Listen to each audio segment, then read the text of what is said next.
प्रकरण जे hit and रनचं घडलं पुण्यामध्ये, त्याच्यानंतर विशेषतः पब आणि बारवर मोठ्या प्रमाणामध्ये तपासणी मोहीम आमच्या राज्य उत्पादन शुल्क विभागाकडून आपण सुरू केली आणि त्याच्यासाठी लागणारा मॅनपॉवर आपण आजूबाजूच्या जिल्ह्यातनं सुद्धा त्यावेळी पुण्यामध्ये या ठिकाणी उपलब्ध करून दिलं आणि 49 म्हणजे 49 पब्स आणि बारवरती आपण क्लोजरची कारवाई केली. ते क्लोजर आत्तापर्यंत सुद्धा या ठिकाणी आपण ते बंद ठेवलेले आहेत.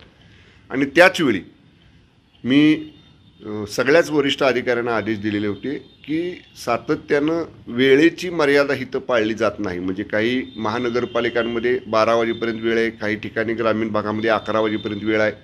तर जी काही निर्धारित वेळ पब आणि बार चालू ठेवण्याची स्थानिक जिल्हाधिकाऱ्यांनी निर्धारित करून दिली असेल, त्याचं उल्लंघन जर होत असेल तर ताबडतोब कारवाई करा. त्या बाबतीत सरप्राईज चेकिंग, सरप्राईज व्हिजिट हे आमच्या फ्लाईंग स्क्वॉडमार्फत तिथल्या विभागीय अधिकाऱ्यांच्या मार्फत देखील आपण केलेला आहे.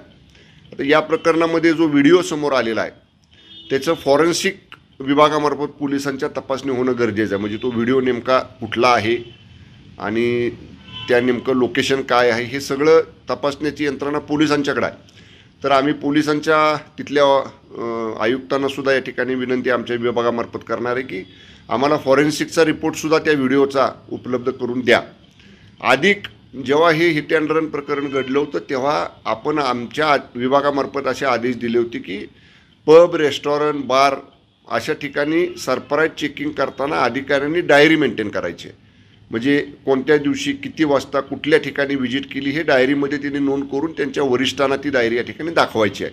हा जो फर्ग्युसन कॉलेज परिसरामधला हा प्रकार आहे. मगाशी मला एक सामाजिक कार्यकर्ते श्रीमती मोरे मॅडम एका वाहिनीवर बोलताना त्यांनी मला तिथलं लोकेशन सांगितलं. तर मग त्या विभागाचा आमचा अधिकारी कोण होता, त्या संबंधित जे काय बार दिसतोय त्याच्यामध्ये तो अधिकारी कधी गेला होता, किती दिवसापूर्वी गेला होता, केव्हा त्या दिवशी गेला होता का नाही, हे सगळं आता तिथले CCTV फुटेजवरनं या ठिकाणी आपल्याला माहिती येईल.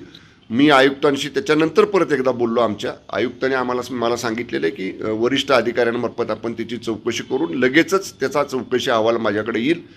समजा निग्लिजन्स, हलगर्जीपणा किंवा जाणून बुजून दुर्लक्ष असं जर आमच्या कुठल्या अधिकाऱ्याचं तिथं आढळून आलं तर चौकशी अहवालाच्या आधारे त्याच्यावर कडक कारवाई केली जाईल. साहेब, या प्रकरणामुळे तुमच्यावर काही आरोप आता केले जात आहेत, टीका केल्या जात आहेत. यामध्ये दंगेकर असं म्हणतात की संबंधित हे जे खात्याचे मंत्री आहेत शंभूराज देसाई त्यांनी हे यामध्ये अपयशी ठरल्याचं एकमत ते म्हणतायत. आम्ही वारंवार याबाबत आवाज उठवला जातोय पण आमचा आवाज दाबवण्याचा प्रयत्न या ठिकाणी केला जातो. बिलकुल कोणाचा आवाज दाबवण्याची गरज नाही.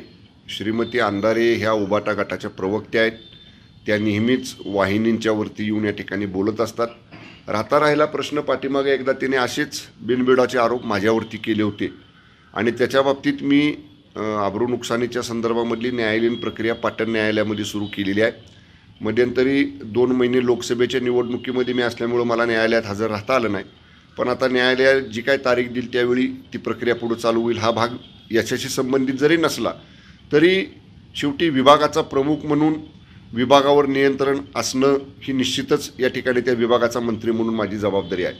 या ज्या कारवाया झाल्या, 49 बार बंद झाले, 49 पब बंद झाले, हे झालं ना. म्हणजे काही हातावर हात मारून सरकार बसलंय, खातं बसलंय असं नाही.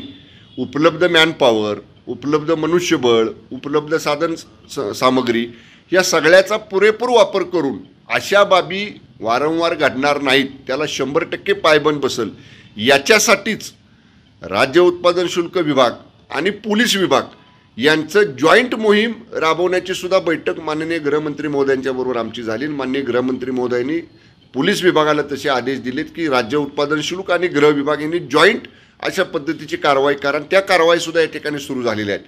निश्चितपणे या कारवाई अधिक वाढवणं यासाठी सुद्धा गेल्याच आठवड्यामध्ये मी मुंबईमध्ये आमच्या विभागाची वरिष्ठ अधिकाऱ्यांची बैठक घेतली आणि फ्लाईंग स्क्वॉडची संख्या वाढवायचा आपण निर्णय घेतोय.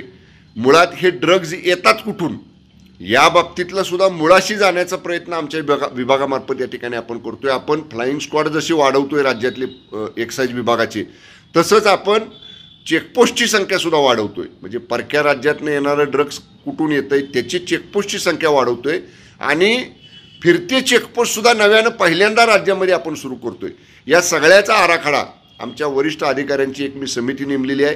त्या समितीचं पहिली बैठक आमची झाली. त्यांनी मला त्यांचा आराखडा दाखवला. त्याच्यामध्ये काय अधिक सुधारणा करायला मी सांगितल्यात. कदाचित येणाऱ्या 8 दिवसामध्ये या सगळ्या नवीन प्रक्रियेमार्फतसुद्धा अधिक मनुष्यबळ उपलब्ध करून अधिक या सगळ्या फ्लाईंग स्क्वॉडची संख्या वाढवणं, तपासण्या वाढवणं, सरप्राईज व्हिजिट वाढवणं, ड्रग्सच्या मुळाचं रॅकेट कोण आहे तिथपर्यंत पोचणं, या बाबतीत सुद्धा विभागामार्फत कडक भूमिका घेतली जाईल. एक्साईजची अब्रू चव्हाट्यावर आली असं देखील दिलं ना त्याचं उत्तर. आता दिलं ना उत्तर. हे काय तेच उत्तर दिलं ना. तर एक्साईज विभाग काम करत आहे. त्यांनी काय बोलावं आणि त्यांच्या प्रत्येक प्रश्नाला उत्तर द्यावं अशी काय अवस्था नाही. मी एवढं स्पष्टपणानं उत्तर दिलेलं आहे की आम्ही याच्या बाबतीत कडक कारवाई केलेल्या आहेत. इथून पुढे सुद्धा कडक कारवाई करतो आहे. आता असा प्रकार घडल्यानंतर शेवटी प्रत्येकाला ज्याला जशा पद्धतीनं बोलायचं तशा पद्धतीने ते बोलू शकतात. पण या आत्ताच्या ज्या व्हिडिओ क्लिप आलेले आहेत त्याच्यामध्ये जो कोणी दोषी असेल आणि जो चौकशी अहवालामध्ये आमच्या पण आणि पोलिसांच्या पण जो कोणी चौकशी अहवालामध्ये दोषी आढळेल त्याच्यावर निश्चितपणे कडक कारवाई केली जाईल. एक्साईज अधिकारी जे आहेत पुण्याचे त्यांच्यावर निलंबनाची कारवाई करावी अशी एक मागणी त्यांनी अजून केली. चौकशी अहवालामध्ये जो कोणी अधिकारी कितीही वरिष्ठ दर्जाचा असू दे, कितीही कनिष्ठ दर्जाचा असू दे, शेवटी एखाद्या अधिकाऱ्यावरती कारवाई करताना त्या कारवाईला काही ग्राउंड्स असले पाहिजेत. चौकशी अहवालामध्ये त्या बाबी ऑन रेकॉर्ड ऑन पेपर पुढं आल्या गेल्या पाहिजेत. आणि म्हणून वरिष्ठ उपआयुक्त दर्जाच्या अधिकाऱ्यामार्फत आपण चौकशी आदेशित केलेली आहे. त्या चौकशीचा अहवाल लवकरच माझ्याकडे येईल. तो आल्या जो कोणी त्या अहवालामध्ये दोषी आढळेल त्याच्यावर निश्चितपणे कारवाई केली जाईल.